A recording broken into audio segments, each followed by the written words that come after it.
Okay बेटा, हम लोग पहुंचे अकाउंट्स में, कॉर्पोरेट अकाउंट में। चैप्टर का नाम कैपिटल रिडक्शन, सम्स वाले पेजेस। ये क्वेश्चन 1 है सुधीर प्रकाशन का। यहाँ पे लिखा हुआ है, मैं पहले पूरा क्वेश्चन रीड कर देता हूँ, सुनना ध्यान से। बाद में आंसर मेरा सारा लिखा हुआ है, मेरे को सिर्फ एक्सप्लेन ही करना है।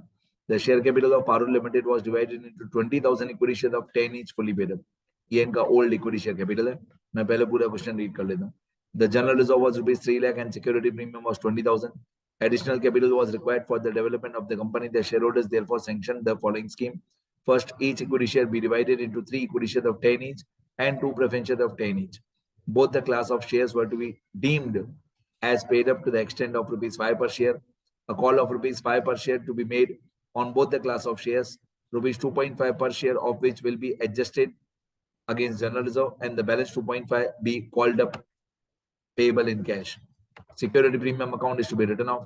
The amount of reduction of share capital be applied in writing down the values of the following assets.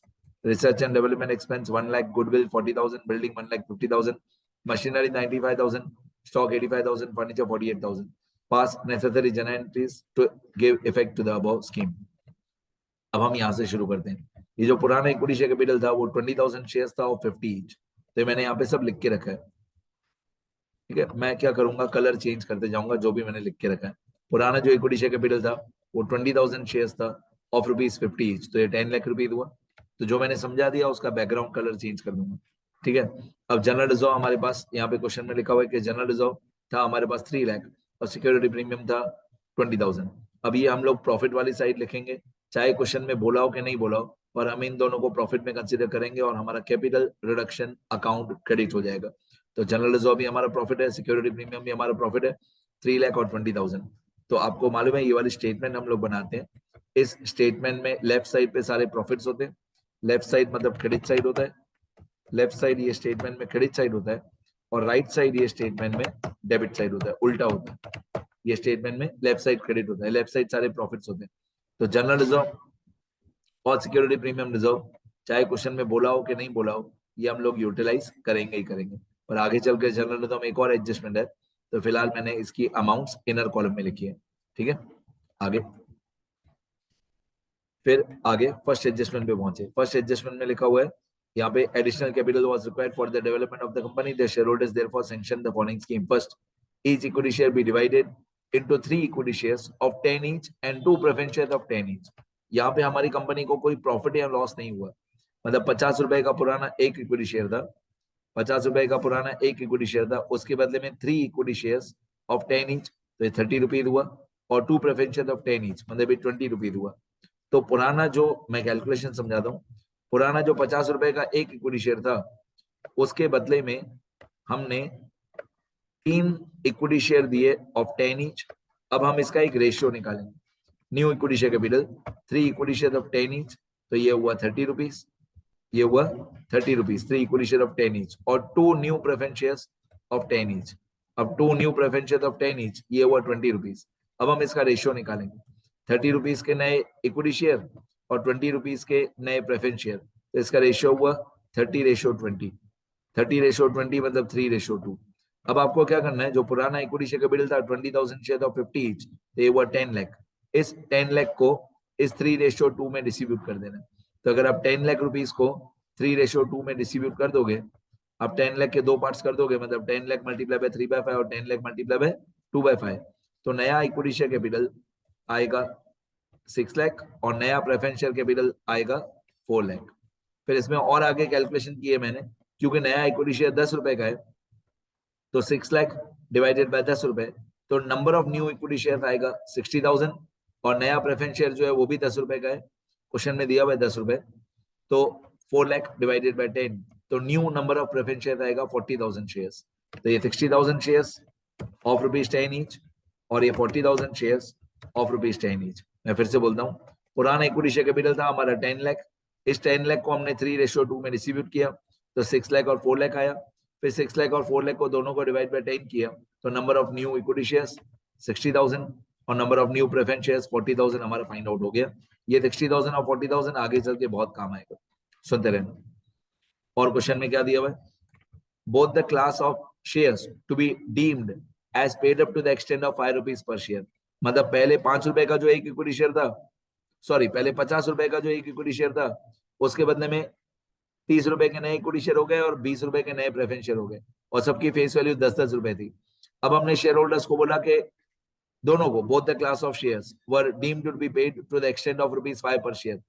अब हमने पहले सब डिवीजन कर दिया, 50 रुपए के एक शेयर के बदले में 3 equity share of 10 each and 2 preference share of 10 each. अब हमने क्या बोला दोनों क्लास को कि तुम्हारा शेयर जो 10 रुपए वाला था, उसकी फेस वैल्यू हम कम कर रहे हैं, हम लायबिलिटी की वैल्यू कम कर रहे हैं, हम उसकी वैल्यू 5 रुपए कर रहे हैं।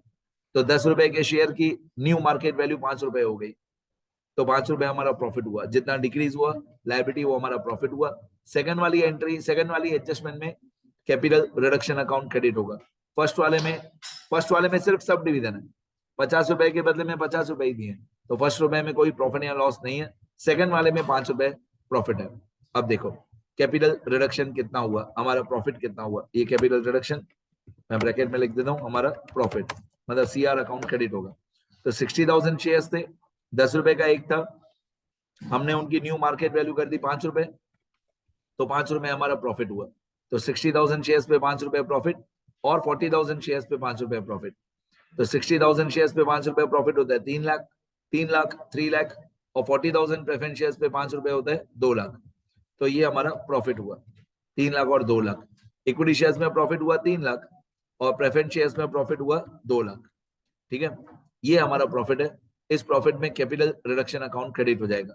ये हमारी जर्नल एंट्री, पहले जर्नल एंट्री नंबर 1 कन्वर्जन करने की, ये जर्नल एंट्री नंबर 1 कन्वर्जन या सब डिविजन की। being the old equity shares subdivided into new equity and preference shares। जो पुराने थे 50 रुपए के इक्विटी शेयर्स 10 लाख रुपए, वो हो गया डेबिट। हमेशा पुराना वाला कैंसिल वाला डेबिट होता है। नए इक्विटी शेयर हमने दिए थे 6 लाख के और नए प्रेफरेंस शेयर हमने दिए थे 4 लाख के, आपको याद होगा 3:2। तो 10 लाख रुपए का 3:2 6 लाख और 4 लाख। अब पुराने जो इक्विटी शेयर कैपिटल हमने कैंसिल किए, जर्नल एंट्री थोड़ी कंफ्यूजिंग है। Equity share capital account debit to equity share capital account. ऐसा क्यों? क्योंकि जो पुराना इक्विटी शेयर कैपिटल है 50 रुपए वाला, वो डेबिट कर दिया। तो फेस वैल्यू ब्रैकेट में लिखना जरूरी है कि पुराने वाले की फेस वैल्यू 50 रुपए थी, 50 रुपए वाला कैंसिल हो गया, और जो नया वाला इक्विटी शेयर कैपिटल है 10 रुपए वाला, वो हमने इश्यू किया, वो क्रेडिट। और नया वाला जो प्रेफरेंस शेयर है 10 रुपए वाला, वो भी इश्यू किया, वो क्रेडिट। तो पुराना वाला कैंसिल मतलब डेबिट, नया वाला इश्यू मतलब क्रेडिट। फिर इस 6 लाख रुपए के इक्विटी शेयर की फेस वैल्यू हमने कम कर दी, हमने 5 रुपए न्यू वैल्यू कर दी, तो 5 रुपए हमारा प्रॉफिट हुआ। तो इक्विटी शेयर कैपिटल हो जाएगा डेबिट, प्रेफरेंस शेयर कैपिटल भी हो जाएगा debit to capital reduction account. अब 6 लाख का 50% मतलब 3 लाख हमको प्रॉफिट हुआ, और 4 लाख का 50% 2 लाख हमको प्रॉफिट हुआ, और कैपिटल रिडक्शन में क्रेडिट हो जाएगा 5 लाख। इस चैप्टर में आपको वर्किंग नोट्स, जर्नल एंट्रीज और पहली वाली जो स्टेटमेंट है, वो तीनों चीजें एक साथ बनानी है। ठीक है, अब जैसे ये वाली फर्स्ट नंबर एंट्री है, इसमें कोई प्रॉफिट या लॉस नहीं हुआ। सेकंड वाली एंट्री में हमको प्रॉफिट हुआ 3 लाख और 2 लाख, तो इसकी जर्नल एंट्री भी करने की, इसका ये कैलकुलेशन भी लिखने का, 3 लाख और 2 लाख जो प्रॉफिट हुआ, और इसका ये वाला जो स्टेटमेंट है, ये स्टेटमेंट के अंदर भी इफेक्ट्स लिखते जाने के। तो इक्विटी शेयर कैपिटल में हमको प्रॉफिट हुआ, इक्विटी शेयर कैपिटल में हमको प्रॉफिट हुआ 3 लाख, इक्विटी शेयर कैपिटल में हमको प्रॉफिट हुआ 3 लाख, और प्रेफरेंस शेयर कैपिटल में हमको प्रॉफिट हुआ 2 लाख। तो इक्विटी शेयर कैपिटल जो 10 रुपए वाला था, उसकी वैल्यू हमने कम करके 5 रुपए कर दी, बाकी 5 रुपए हमको प्रॉफिट हुआ। प्रेफरेंस शेयर कैपिटल में भी हमको 5 रुपए प्रॉफिट हुआ। ओल्ड वैल्यू 4 लाख थी, उसमें 2 लाख हमको प्रॉफिट हुआ, तो ये 3 लाख और 2 लाख हमारा प्रॉफिट हुआ। ठीक है, तो मैं धीरे धीरे नए वीडियोस एडजस्टमेंट के बनाते जाऊंगा। ये वीडियो लेक्चर यहाँ तक। ठीक है, जितना मैंने समझा दिया उसको मैं कलर चेंज करके, बैकग्राउंड कलर चेंज करते जाता हूँ कि ये मैंने समझा दिया, बाकी नेक्स्ट वीडियो में बताऊंगा। देखो इतना बेटा।